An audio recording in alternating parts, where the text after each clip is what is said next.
एक बार शुरू से फिर से समझेंगे। इस तरीके से कह रहे थे, पृथ्वी पर घूर्णन गति के कारण गुरुत्वीय त्वरण पर प्रभाव, यानी पृथ्वी जो अपने अक्ष पर घूमती है, अपने पृथ्वी पर जी पाया जाता है, जिसको हम लोग गुरुत्वीय त्वरण कहते हैं। जी का मान पृथ्वी चूंकि घूमती है, पृथ्वी की स्वयं की जो आकृति है, उस आकृति के कारण और पृथ्वी के घूमने के कारण जी का मान हर जगह समान नहीं होता है। तो देखते हैं हम लोग कि जी के मान को पृथ्वी की संरचना या पृथ्वी का घूमना कैसे प्रभावित करता है, इस बात को समझते हैं। तो सबसे पहली बात है कि चूंकि पृथ्वी की आकृति कैसी है, पृथ्वी की आकृति दीर्घवृत्ताकार होती है। अगर हम लोग देखेंगे तो पृथ्वी की आकृति इस तरीके से एलिप्टिकल होती है, ये बीच से एक विषुवत रेखा होकर के जाती है और यहाँ पर ऊपर एक नॉर्थ पोल होता है, नीचे साउथ पोल होता है, इसे हम लोग ध्रुव कहते हैं और ये हमारी विषुवत रेखा होती है। क्योंकि ध्रुवों की त्रिज्या हम लोग देख सकते हैं, ध्रुवों पर त्रिज्या कम है और यहीं पर विषुवत रेखा पर त्रिज्या का मान ज्यादा है। तो इस तरीके से कह सकते हैं कि जब आर का मान, चूंकि जी बराबर फार्मूला होता है जी एम ई बटा आर ई स्क्वायर, तो जब जी का मान अधिकतम होगा तो आर ई का मान अधिकतम होगा तो स्मॉल जी के मान में कमी आ जाती है, पहली बात। और इस तरीके से हम लोग, चूंकि जो विषुवत रेखा होता है वो 21 किलोमीटर के करीब में इस ध्रुव की त्रिज्या से, ध्रुव पर त्रिज्या जो होती है वो विषुवत रेखा की त्रिज्या की तुलना में 21 किलोमीटर कम होती है। यही वजह है कि विषुवत रेखा पर जी का मान कम होता है और ध्रुवों पर जी का मान अधिकतम होता है, पहली वजह। लेकिन ये वजह, पृथ्वी की ये वजह केवल 35% जी के मान को प्रभावित करती है। बाकी 65% के करीब में पृथ्वी का अपने अक्ष पर घूमना जो होता है वो स्मॉल जी के मान को, यानी गुरुत्वीय त्वरण के मान को प्रभावित करता है।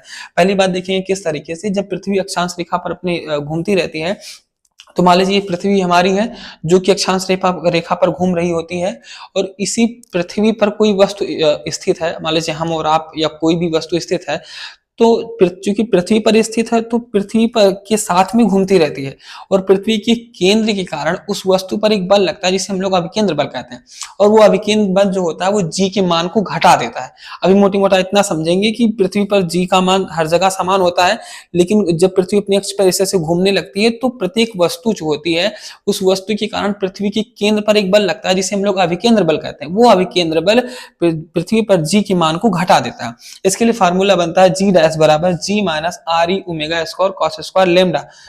आर ई पृथ्वी की त्रिज्या है, ओमेगा पृथ्वी का कोणीय वेग है, जिस वेग से पृथ्वी घूम रहा है उसे कोणीय वेग कहते हैं, और लेमडा का मतलब होता है जो कोण, वो वस्तु पृथ्वी के केंद्र से जो कोण बना रहा है उस कोण को हम कॉस स्क्वायर लेमडा कहते हैं। यहाँ पे लेमडा माना गया उस कोण को।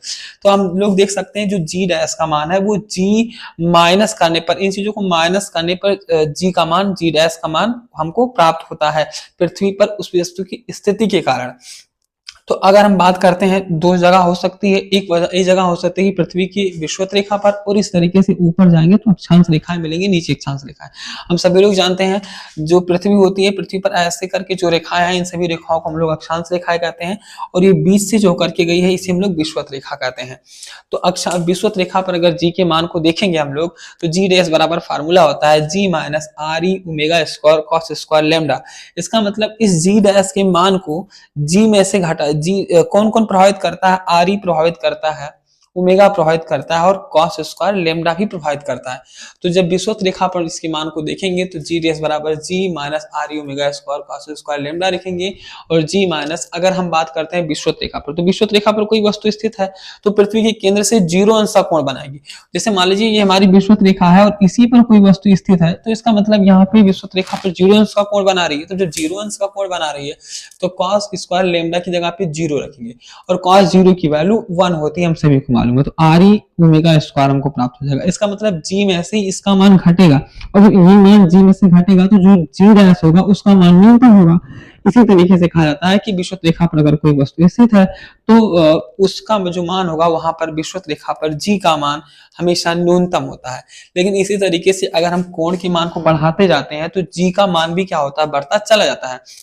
क्यों बढ़ता जाता है, कोण के मान को तो बढ़ाते हैं लेकिन कोण की वैल्यू कम होती जाती है। जैसे cos 0 की वैल्यू अगर 1 होती है तो cos 60 की वैल्यू 1/2 होती है। इस तरीके से घटती हुई चली जाती है, मतलब कम होती चली जाती है।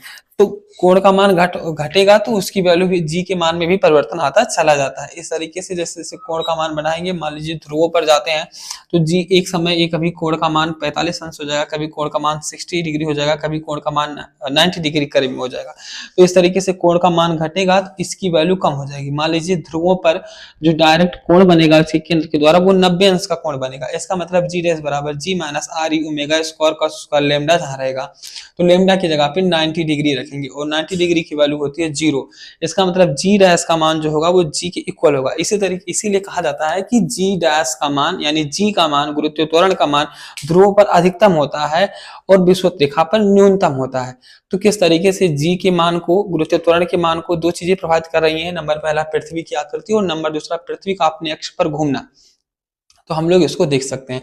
ऐसा अगर पृथ्वी एक हिसाब से पृथ्वी अगर चलना रुक जाए, पृथ्वी मूव करना बंद कर दे, कोणीय वेग इसका शून्य हो जाए, तो जो विषुवत रेखा होगा इस पर गुरुत्वीय त्वरण का मान अधिकतम होगा और ध्रुवों पर स्मॉल जी का मान गुरुत्वीय त्वरण का मान न्यूनतम होगा। और अगर पृथ्वी 24 घंटे की बजाय 1.4 घंटे में ही एक चक्कर लगाने लगे, अपना एक चक्कर लगाने लगे तो अपने अक्ष पर, तो यहाँ पर क्या होगा, यहाँ पर इसका कोणीय वेग बहुत ज्यादा बढ़ जाएगा। इस वजह से विषुवत रेखा पर जो भी वस्तु स्थित रहेगी वहां पे भार शून्यता का आभास होगा, वहां पे जी का मान न्यूनतम हो जाएगा, शून्य हो जाएगा और ध्रुवों पर जी का मान अधिकतम हो जाएगा।